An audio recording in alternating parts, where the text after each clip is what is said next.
Good morning बच्चों। आज हम लोग ऐसे टॉपिक पर बात करने जा रहे हैं जिनका एग्ज़ाम बहुत अच्छा चला गया है। वो लोग भी अब बार बार कॉल कर रहे हैं कि सर मेरा एग्ज़ाम में हमने अपने से नंबर जोड़ा है, 450 से प्लस नंबर जा रहा है, तो टॉपर का लिस्ट या टॉपर वेरिफिकेशन या टॉपर कैसे घोषित होता है। तो आपको बता दें कि बिहार में ये टॉपर का लिस्ट जारी करना आजकल एक बहुत बड़ा वेरिफिकेशन हो गया है, क्योंकि आपको पता ही है आज से 3 साल पहले बिहार में एक टॉपर घोषित हो गया था जो कि फ्रॉड तरीके से अपना नंबर बढ़ा लिया था। पता यूं चला था कि जब पत्रकार टॉपर बनने के बाद उनके घर पे गए तो उसे अपने प्रॉपर सब्जेक्ट का नाम तक पता नहीं था। तो पता चला कि जो बिहार टॉपर बना है वो एक्चुअल में किसी गलत पावर या गलत पैसे के इस्तेमाल से बना है।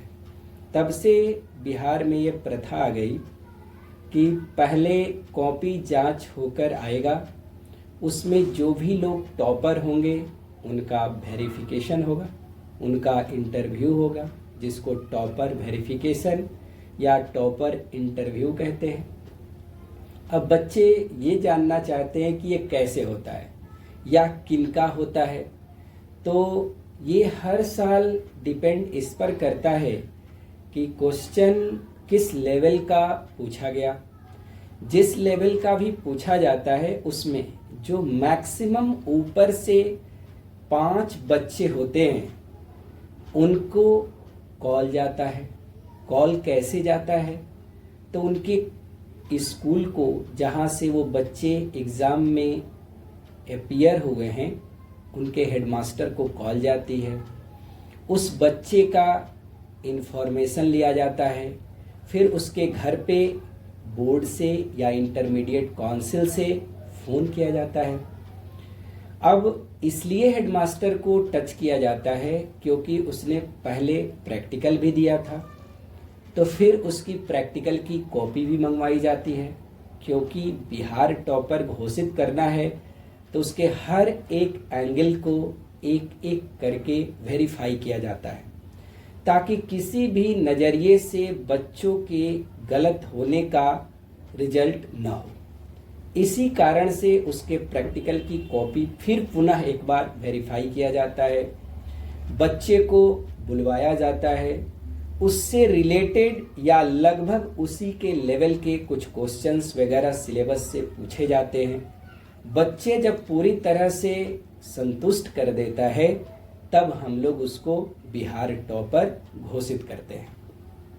इस प्रक्रिया में 4-5 लोग इसलिए बुलाए जाते हैं क्योंकि हो सकता है कि फिर इस बार जो टॉपर बना है वो किसी गलत कारण से बन गया हो, तो सेकंड टॉपर को देखा जाता है। सेकंड टॉपर में भी अगर कुछ कमियां रह गई तो थर्ड टॉपर को देखा जाता है। लेकिन इस प्रक्रिया को काफ़ी छानबीन, काफ़ी गहन प्रोसेस से गुजारा जाता है कि जो 3 साल पहले गलती हुई अब ये दोबारा गलती ना हो। तो अब बच्चे ये जानना चाहते हैं कि कॉल कितने नंबर के बाद आ जाता है। तो ये नंबर वाली प्रोसेस आप खुद समझदार हैं कि जैसे पिछले बार का आप टॉपर देखेंगे तो जिनका 480 से ऊपर नंबर आया था उनको कॉल गया था। अब इस बार क्वेश्चन के लेवल को देखते हुए कितने नंबर पे फाइनल रिजल्ट आती है उसके अनुसार से कॉल आएगा। लेकिन एक मेरा अनुमान है कि अगर 470 या इससे ज़्यादा नंबर जितने भी लोगों का आएगा उन सबको टॉपर वेरिफिकेशन या टॉपर लिस्ट में रखा जाएगा। लेकिन एक चीज़ बच्चों को हम और भी इन्फॉर्म कर दें कि जिनका टॉपर लिस्ट या टॉपर वेरिफिकेशन होता है वो सारे के सारे लोग टॉप तो हो नहीं सकते, क्योंकि आपको भी पता है कि उन सभी लोगों में जो इन प्रक्रियाओं से, छानबीन की प्रक्रियाओं से गुजरेगा और उनमें जो एक सेलेक्ट होगा उसको हम लोग बिहार टॉपर घोषित करते हैं।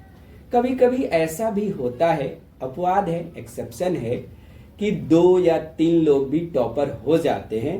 तो ये इसलिए क्योंकि उनका नंबर हर चीज में सेम आ जाता है, और चूंकि इक्वल नंबर होता है इस कारण से हमें कभी कभी 2 टॉपर भी देखने को मिल जाते हैं और कभी 3 भी। लेकिन टॉपर वेरिफिकेशन में आने का मतलब ये नहीं होता है कि आप टॉपर बन गए।